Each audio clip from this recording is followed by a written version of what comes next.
अस्सलाम वालेकुम, कैसे हैं आप सब लोग। उम्मीद करती हूँ खैरियत से होंगे। मेरा नाम गज़ल है और मैं अपने शौहर के दिल में रहती हूँ और उनके लिए मज़ेदार मज़ेदार से खाने बनाती रहती हूँ। तो चले जी, पहले मेरी रेसिपी की ट्रांजिशन देख लीजिए।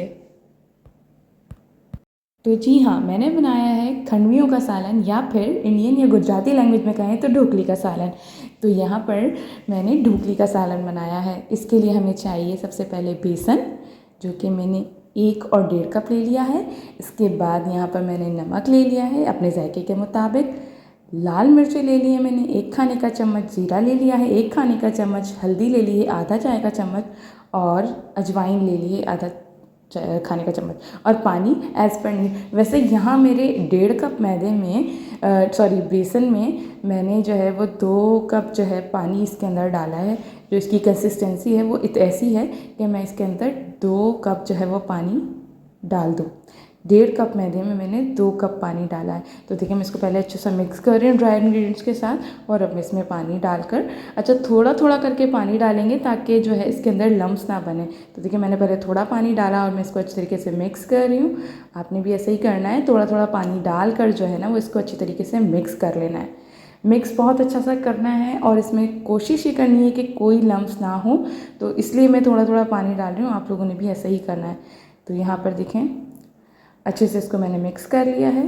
अच्छी सी फेंटी मार लें भाई, ज़बरदस्ती ना, थोड़ा सा हाथ जान लगा के इसमें फेंटी मार के, और आपने यहाँ पर मिक्स कर लेना है। तो देखें, जल्दी जल्दी फास्ट फॉरवर्ड में दिखाते हैं भाई। देखें, जब तक रेसिपी का एक एक स्टेप ना पता लग जाए ना, जब तक पूरी रेसिपी आप लोग नहीं अच्छे से बना सकते। कहीं ना कहीं कोई मिस्टेक हो ही जाती है। मैंने बहुत चाहा कि मैं इसको थोड़ा सा शॉर्ट कर लूँ, लेकिन मैं नहीं कर सकी, क्योंकि मुझे ऐसा लगता है कि इस रेसिपी का एक एक पॉइंट आप लोग को, इस रेसिपी का क्या, हर रेसिपी का एक एक पॉइंट आप लोगों को पता होना चाहिए। तो इस वजह से मैंने जो है इसको कंप्लीट तौर पर बनाया है। अच्छा देख लीजिए, कंसिस्टेंसी कुछ इस तरह की है, और अभी आगे भी आप लोगों को पता लग जाएगी कि कंसिस्टेंसी कैसी है। इसको इस तरह से देख लें जैसे कोई लस्सी की तरह की। और अब देखें, यहाँ मैं जब पोर करूँगी तो आप लोगों को अच्छे तरीके से अंदाज़ा हो जाएगा कि किस तरह की इसकी जो है, कितना गाढ़ा है, कि क्या कंसिस्टेंसी है इसकी। यहाँ पे मैंने थोड़ा सा ऑयल डाल दिया ताकि बेसन चिपके ना, लेकिन ये फिर भी ढीठ है, ये चिपकेगा ही, ये चिपकेगा ही।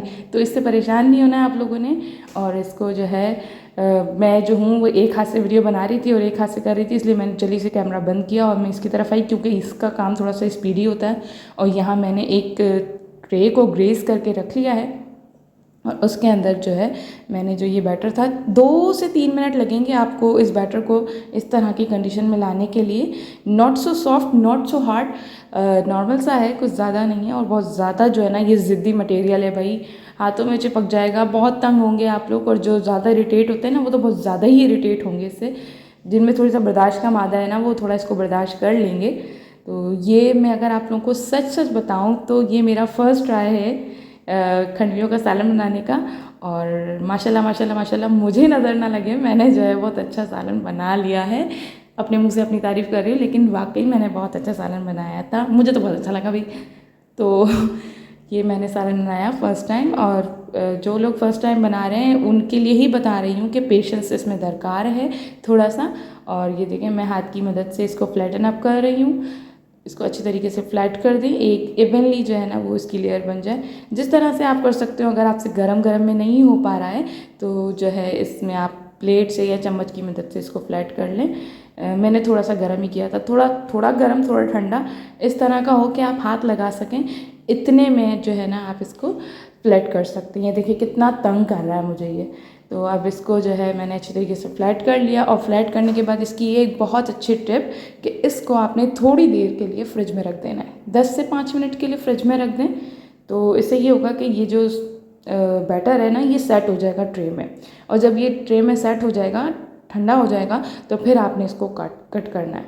तो यहाँ पर देखिए, मैं इसको अच्छी तरीके से जो है सही बिल्कुल फ्लैट कर रही हूँ। एक इवनली जो है ये स्प्रेड होना चाहिए पूरी ट्रे पे, कहीं से मोटा कहीं से पतला नहीं होना चाहिए। तो देखिए जी, फ्रिज में से निकालने के बाद इसकी कंडीशन कुछ इस तरह की है। और ये मैं अब इसे कट करूँगी। आप जैसे चाहे कट कर लें, डायमंड शेप में कट कर लें या फिर स्क्वायर शेप में कट कर लें। यहाँ मैंने डायमंड शेप में कट किया है, तो ये नज़र आ रहा है, डायमंड शेप में इसको मैंने कट कर लिया है। और अब चलते हैं इसकी ग्रेवी की तरफ। तो यहाँ पर हमने सबसे पहले 1 कप ऑयल ले लिया है, 125 ग्राम्स योगर्ट यानी दही ले लिया है, 2 टेबलस्पून लहसुन अदरक के ले लिए हैं। बेसन ले लिया है 2 टेबलस्पून, ये इसका स्टार इंग्रेडिएंट है। यहाँ प्याज मैंने मीडियम साइज़ की ले ली और इसका पेस्ट बना लिया है। प्लस आ जाते हैं हम यहाँ पे अपने यूजुअल मसालों की तरफ। नमक है, लाल मिर्चें हैं, हल्दी है, कश्मीरी लाल मिर्च ऑप्शनल है, चाहे तो डालें चाहे तो ना डालें, धनिया, गरम मसाला, कुटी मिर्च और यहाँ है मेथी दाना। अच्छा, मैंने इस रेसिपी में एक मिस्टेक की है, जैसा कि मैंने आपको पहले बताया कि मैं फ़र्स्ट टाइम बना रही हूँ, तो मुझे आप लोग कमेंट सेक्शन में ज़रूर बताइएगा मैंने क्या मिस्टेक की है। तो यहाँ पर मैंने सबसे पहले ऑयल डाल दिया है। ऑयल डालने के बाद मैंने यहाँ प्याज इसके अंदर डाल दी है और इसको मैंने अच्छी तरीके से ब्राउन कर लेना है, अच्छा सा पिंकिश कलर आ जाए इसका। तो इसके अंदर फिर मैं लहसुन अदरक ऐड करूँगी। तो यहाँ मैं अच्छी तरीके से इसको फ्राई कर रही हूँ।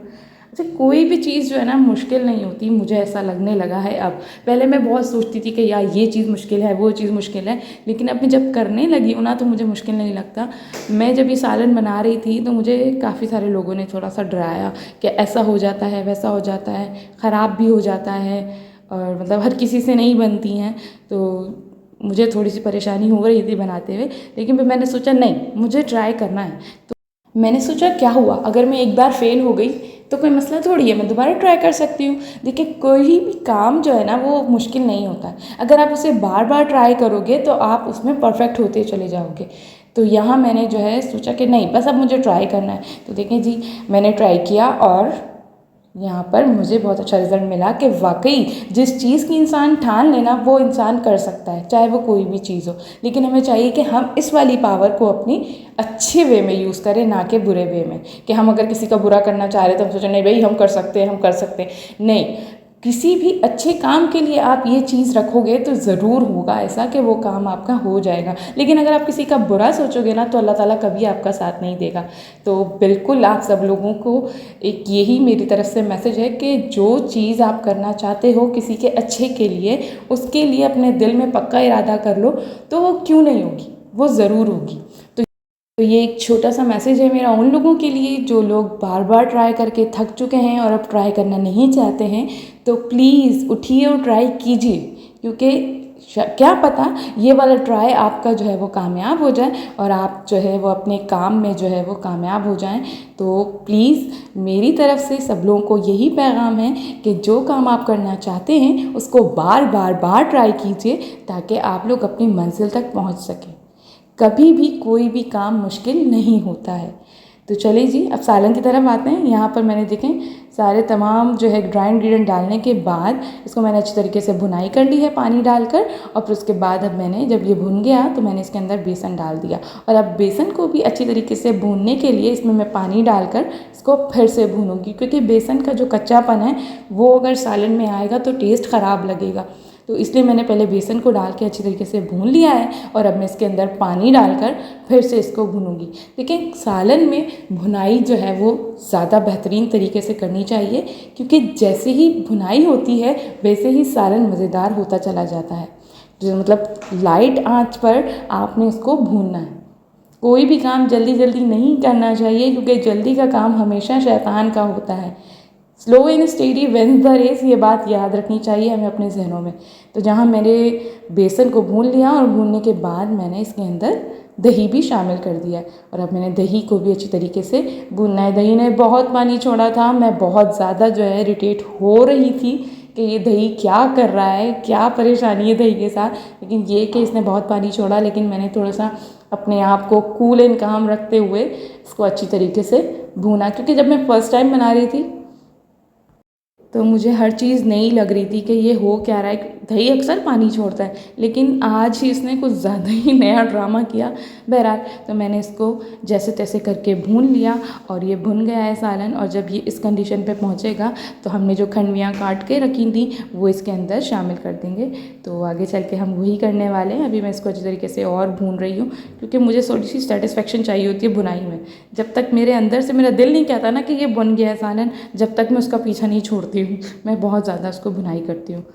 तो यहाँ मैं भुनाई कर रही हूँ इसकी अच्छे से। और अब मैंने खंडवियाँ इसके अंदर शामिल कर दी हैं। खंडवियाँ शामिल करने के बाद इसके अंदर आपने पानी डाल देना है, और पानी इतना डालना है कि जितना आपको इसका शोरबा रखना है उससे 2 या 3 घुट जो है ज़्यादा पानी आप इसके अंदर डालेंगे, ताकि वो जो पकना है उसका पानी के पकने से थोड़ा सा पानी जो जल जाएगा वो थोड़ा 2 या 3 घुट जो है वो कवर कर ले। तो यहाँ देखिए थोड़ा सा पकने लगा है, और अब मैं इसके अंदर हरा धनिया और हरी मिर्चें डाल रही हूँ। हरी मिर्चें ऑप्शनल हैं, चाहे तो डालें चाहे तो ना डालें, क्योंकि हमारे यहाँ थोड़ा सा स्पाइसी खाया जाता है, तो इसलिए मैं थोड़ा सा मिर्चों का ज़्यादा जो है इस्तेमाल रखती हूँ। आप लोग भी इस सालन के अंदर भी मिर्चें अपने हिसाब से डालिएगा। मैं थोड़ा ज़्यादा खाना पसंद करती हूँ, या मेरे घर में जो है वो ज़्यादा खाया जाता है, इस वजह से। चले जी, सालन जो है वो बिल्कुल रेडी है। मुझे कमेंट सेक्शन में ज़रूर बताइएगा कि आपको मेरी ये वीडियो कैसी लगी, और लाइक लाजमी कर दीजिएगा। और अगर आप लोग मेरे चैनल पे नए हैं तो सब्सक्राइब लाजमी कर लें, और बेल आइकन दबाना मत भूलिए, ताकि आपको मेरी वीडियोस वक्त से पहले मिल सकें। वक्त से पहले कैसे मिलेंगी भाई, वक्त पे ही मिलेंगी, लेकिन ये कि सबसे पहले मिल सकें। तो मिलती हूँ आपसे किसी और वीडियो में और किसी अलग रेसिपी के साथ। जब तक के लिए गज़ल सलमान को दीजिए इजाज़त, और रखिए गज़ल सलमान को अपनी दुआओं में याद, क्योंकि हम सबको दुआओं की बहुत बहुत ज़्यादा ज़रूरत होती है। मैं भी आप सब लोगों को अपनी दुआओं में याद रखूँगी अल्लाह ने के बाद।